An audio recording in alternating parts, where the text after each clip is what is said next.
Pemirsa, Vicky Prasetyo turut meramaikan aksi sindiran dan hujatan yang ditujukan pada Inara Rusli dan Insanul Fahmi, dua sejoli yang menjadi terlapor kasus dugaan perzinahan atas laporan Wardatina Mawa.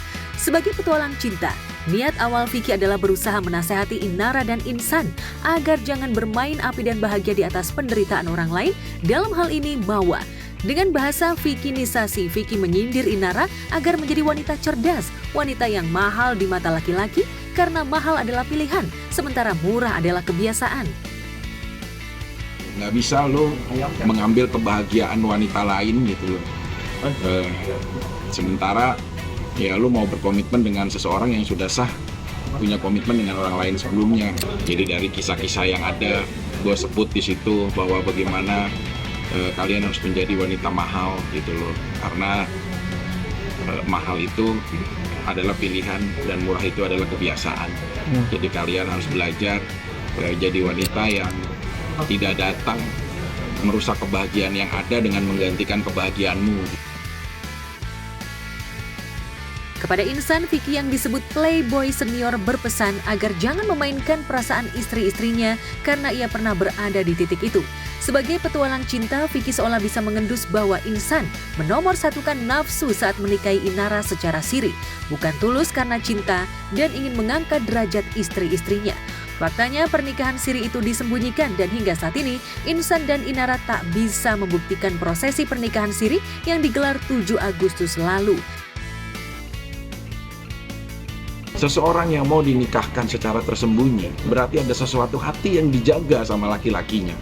Itu ibarat pelatih itu strategi yang mudah terbaca lawan gitu loh.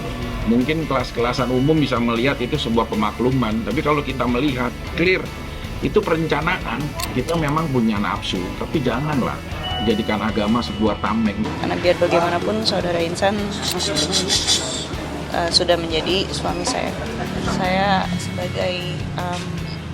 sebagai muslimah mencoba untuk taat.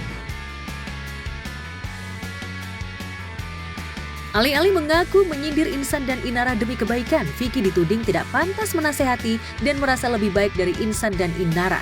Bukti digital menunjukkan Vicky yang terkenal karena bertunangan dengan Zaskia Gotik saat masih terikat pernikahan dengan Rama Nuraini, istri pertamanya ini, punya kehidupan pribadi yang tak kalah pelik.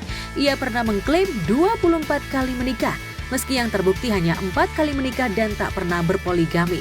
Selain Rama Nuraini, Vicky pernah menikah dengan Vivi Paris, Angel Elga, dan Kalina Oktarani. Pasca cerai dari Kalina, Vicky bahkan sempat dikabarkan di blacklist oleh KUA Mampang, Jakarta Selatan karena dianggap mempermainkan lembaga pernikahan dengan isu kawin cerai dan seolah bangga dengan sikap donjuannya. Bahkan saat masih terikat pernikahan, pernah merayu keponakan Nunung Sri Mulat hingga Nunung sempat murka dengan aktor yang dijuluki gladiator cinta itu. Dulu, nggak jadi. Alah itu, begitu nggak tahu tuh siapa aja dirayu. Calon yang sekarang tuh siapa? Ya ada lah. Ada, sekarang ada. Mudah-mudahan ini yang terakhir ya Ki ya. Allah Sampai menutup mata buat selamanya. Lantas apa kata Vicky soal masa lalunya yang dinilai tak lebih baik dari Insan dan Inara? Jadi petualang cinta ya sebelum jadi ya hal-hal yang kayak gini muncul gitu. Dan saya sendiri setelah perjalanan semua panjang, ya orang yang mungkin juga akhirnya ya nggak mudah untuk ada di posisi itu gitu. Jadi kalau sah dan tidak sahnya itu kita kembalikan. Cuma kalau bernegara, selama itu tidak disetujui sama negara yang dilaporkan tentang perzinahan, ya setahu saya memang harus dibuktikan.